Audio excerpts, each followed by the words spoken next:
রাষ্ট্রায়ত্ত বাণিজ্যিক ব্যাংক বললেন সব ব্যাংকের জন্যই কিন্তু এই যে স্কিল ম্যান পাওয়ার একটা চ্যালেঞ্জ, এটা কিন্তু সব ব্যাংকের জন্য প্রযোজ্য। হয়তো প্রাইভেট ব্যাংক আমরা বলতে পারি কিছুটা এগিয়েছে, কিন্তু রাষ্ট্রায়ত্ত ব্যাংকগুলো যেটুকু কম এগিয়েছে তার কারণ আমার কাছে মনে হচ্ছে স্যালারি স্ট্রাকচার একটা ফ্যাক্টর। কারণ আইটিতে যারা এক্সপার্ট তারা একটু সঙ্গত কারণেই তারা আমাদের দেশে ইভেন আমরা যদি বাইরে থেকে এক্সপার্টও আনি তাদের একটু ডিমান্ড বেশি। কাজে এই জিনিসটা আমাদের আসলে বিবেচনায় আনার দরকার আছে। আমাদের যে ম্যান পাওয়ার আছে তাদের আইটি এক্সপার্ট যারা এক্সিস্টিং আছে তাদেরকে আমাদের ট্রেনিং দিয়ে দক্ষ করতে হবে। আর আমরা যদি হায়ার করতে চাই, কন্ট্রাকচুয়াল ভাবে আনতে চাই, তাদের স্যালারি স্ট্রাকচার এখানে ইনসেন্টিভটাও আমাদেরকে বিবেচনায় নিতে হবে। তো সেক্ষেত্রে আসলে স্টুডেন্ট কমার্শিয়াল ব্যাংক এবং এইগুলোর ক্ষেত্রে আমাদের খেয়াল করা দরকার। আর তাদের ট্রেনিংটা আমাদের কাছে অনেক বেশি জরুরি মনে হচ্ছে। আরেকটা স্যার বলছিলেন যে আমরা আইটি পিপল এবং যারা বিজনেস পিপল এই দুইটার মধ্যে কিন্তু অ্যালাইনমেন্ট গ্যাপ আছে আমাদের। কারণ আইটি লোকরা আইটি মধ্যে পড়ে, তারা কিন্তু আইটিটা ভালো বোঝে, বাট বিজনেসটা কিন্তু আবার আমাদের যারা অফিসার আছে যারা কাজ করে তারা ভালো বোঝে। এই জন্য আমি আসলে আইডিয়াসে অনেক বছর কাজ করেছি। আমি দেখছি এফআরএস আর এসআরএস আমরা দুইটা টার্ম বলি, একটা হলো ফাংশনাল রিকোয়ারমেন্ট, একটা আইটি রিকোয়ারমেন্ট। তো ফাংশনালটা প্রথমে করতে হয়। তো আমাদের যারা অফিসার যারা নিজেরা আমরা ব্যাংকের যারা আছেন তারা কিন্তু প্রথমে বুঝতে হবে তার বিজনেসটা কি এবং সেটাকে আইটির সাথে অ্যালাইন করতে হবে। সেখানে আমাদের গ্যাপ আছে, আসলে গ্যাপ আছে আমাদের। মাহবুবুর রহমান উনি বিআই থেকে এই কথাটা বলেছেন। আর এখন কাস্টমাইজদের অ্যাওয়ারনেস, সেটার জন্য আমরা কিন্তু ডিজিটাল লিটারেসি বা ফাইন্যান্সিয়াল লিটারেসি প্রোগ্রাম অনেক করছি। কিন্তু তারপর স্যার আমার অভিজ্ঞতা হলো আমি আইডিয়াসে দেখেছি পাসওয়ার্ড ইউজারের পাসওয়ার্ড শেয়ার করে এত কিছু বলার পরেও হয়তো আমরা বলে দেই যে আপনার এই পেনশনের এসে ঢুকতে হলে আপনাকে কিন্তু এই ইউজারের পাসওয়ার্ড ইউজ করতে হয়, মানে নিজের কাছে রাখবেন, এটা গোপন রাখবেন। মোনালিসা হেভি ফ্লো 15 পিস প্যাকেটের সাথে 8 পিসের একটি প্যাকেট একদম ফ্রি। কিন্তু তারা কিন্তু ঠিকই শেয়ার করে। ইভেন এরকম অভিজ্ঞতা হয়েছে অ্যাকাউন্টস অফিসগুলোতে, আমি দেখেছি অনেকগুলো ফ্রড কেস আমরা আইডেন্টিফাই করতাম, সেখানে দেখেছি ইউজারের পাসওয়ার্ড শেয়ারিং একটা বড় সমস্যা।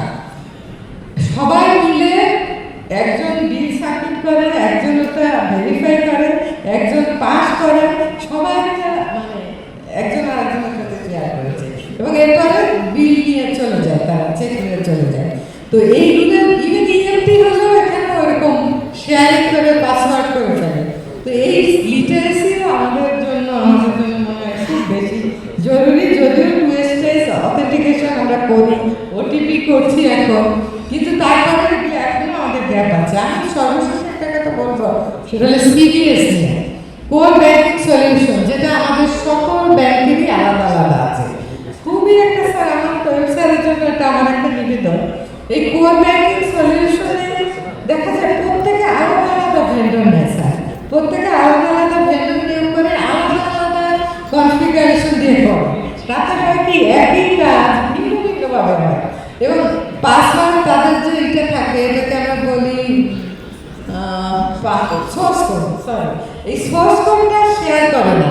দেখা যায় ব্যাংক কিন্তু সোর্স কোডটা পায় না, এত টাকা খরচ করে ভেন্ডর এনে এই সফটওয়্যারটা করলেও কিন্তু সোর্স কোড তার কাছে।